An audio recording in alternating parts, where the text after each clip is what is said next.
जेकरे गाड़ी में दम होला ना उ कहेला ना कह के दिखावेला।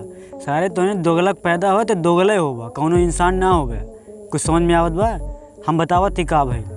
हम अपने पावर स्टार के गाना सुनत रहनी तो कमेंट देखत रहनी तो कमेंट पढ़त गई नीचे तो कौनो लिखे बस साला कि खाली गाना ट्रेंडिंग में जाई, खाली गाना ट्रेंडिंग में जाई, उ बिलियन में बजी, कौनो मूवियो मिलियन में गईल बा। सारे तोहने कुकरे पूछ कहियो सीधा ना भाई बा।